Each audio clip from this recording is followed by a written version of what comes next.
అంటే ఆయనకి ఎలా తెలిసింది, ఆయన ఇంటెలిజెన్స్ ఎలా పనిచేస్తుందో తెలియట్లేదు. కానీ ఆయన ఇంటెలిజెన్స్ ముందు వైఎస్ఆర్సీపీలో జరగబోయే అంతర్యుద్ధాల గురించి మాట్లాడుకోమనండి.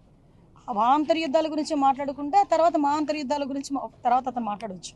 కానీ ఒకటి ఏంటంటే, ఒకటి మాత్రం క్లియర్గా చెప్తున్నామండి, నాకు నోరుంది కదా, నోటికి వచ్చినట్టు మాట్లాడేస్తాను అని అనుకోవడానికి ఇంతకుముందు గవర్నమెంట్ కాదు. ప్రజల్ని రెచ్చగొట్టే విధంగా మాట్లాడడం కానీ, సమాజంలోని ఇబ్బందులు పడే విధంగా, సమాజంలో ప్రజలు కూడా ఇబ్బంది పడే విధంగా కనుక మాట్లాడే పరిస్థితి ఉంటే కనుక వాళ్ళ మీద ఎట్టి పరిస్థితి చట్టపరమైన చర్యలు తీసుకోవడానికి ఎక్కడా కూడా బ్యాక్ స్టెప్ వేసే పరిస్థితి అయితే ఉండదు. ఒకటి మాత్రం చాలా క్లియర్గా గుర్తుంచుకోవాలి, ఇది మీ గవర్నమెంట్ కాదు. నోటికి వచ్చినట్టు బూతులు మాట్లాడతాము, నోటికి వచ్చినట్టు ఏది మాట్లాడినా చెల్లుబాటు అయిపోతుంది, మమ్మల్ని ఎవడు ఏమి చేయలేడు అనుకునే గవర్నమెంట్ కాదు. ఇది ఎన్డీఏ గవర్నమెంట్. ఎన్డీఏ గవర్నమెంట్లో తప్పు చేసిన వాడు ఎవడైనా కూడా శిక్ష ఒకలాగే ఉంటుంది. నువ్వు నోటికి వచ్చినట్టు రెచ్చగొట్టే విధంగా మాట్లాడతాము, దానికి మాకు సంబంధం లేదు, మీరు మమ్మల్ని ఏమీ చేయలేరంటే కనుక ఊరికనే ప్రసక్తి అయితే ఉండదు. లీగల్గా అడ్వైస్ తీసుకుంటాము, డెఫినెట్గా చట్టపరమైన చర్యలు అయితే తీసుకుంటాం.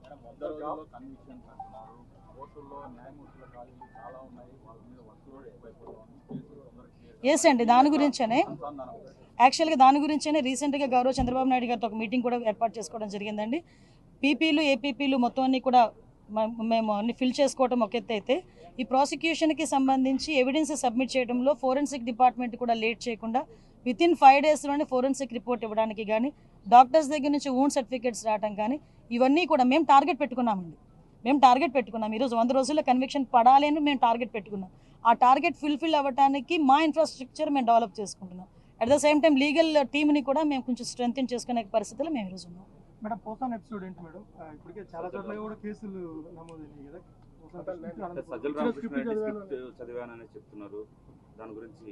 అంటే స్క్రిప్ట్ ఎవరిది చదివినా శిక్ష అయితే అతనికే కదా పడుతుంది. అనుభవించే రాజు ఆయనే కదా, అది వేరే కదా. అది ఎవడేదైనా ఏదైనా చదవచ్చు, కానీ అనుభవించే రాజు ఆయనే కదా అవుతున్నాడు.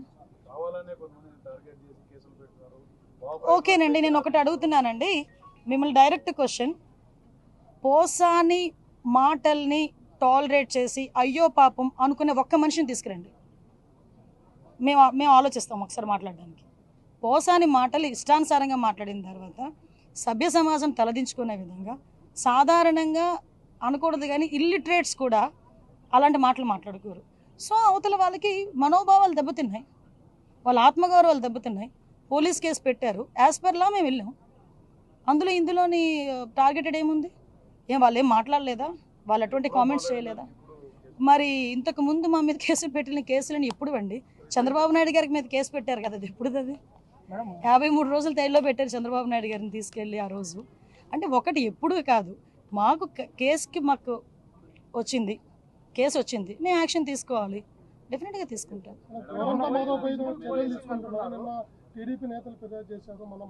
అదేనండి, మేము కూడా అంటే విషయం ఏంటంటే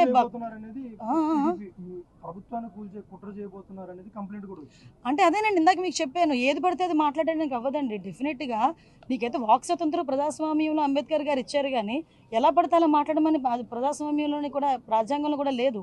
అంటే అవతల వాళ్ళని రెచ్చగొట్టే విధంగా మాట్లాడడం కానీ, ప్రభుత్వాలని రెచ్చగొట్టే విధంగా మాట్లాడడం కానీ, ప్రజలను రెచ్చగొట్టే విధంగా మాట్లాడే పరిస్థితి ఉంటే కనుక కంపల్సరీగా చట్టపరమైన చర్యలు తీసుకుంటాం.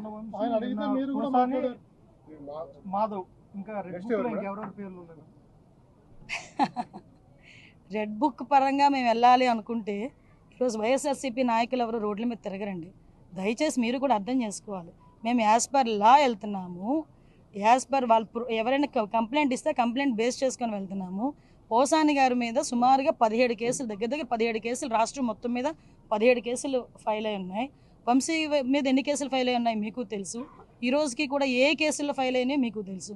ఇందులోని కక్షపూరితంగా ఎన్డీఏ గవర్నమెంట్ చేయాలి అనుకుంటే వైఎస్ఆర్సీపీ నాయకులు ఎవరు కూడా బయటికి తిరగలేరు. కానీ మేము ఆ కక్ష సాధింపు ధోరణిలోకి వెళ్ళలేదు. అలాగని తప్పు చేసిన వదిలిపెట్టే ప్రసక్తి లేదు. తప్పు చేసినోడికి శిక్ష పడాలి, లేకపోతే భయం ఎలా ఉంటుంది? ఉండాలి కదా, భయం ఉండాలి కదా. తప్పు చేసాడు అనుకున్నవాడు ఎవడైనా కూడా కొంచెం జాగ్రత్తగా ఉంటే బెటర్, కానీ శిక్ష నుంచి అయితే తప్పించుకోలేరు.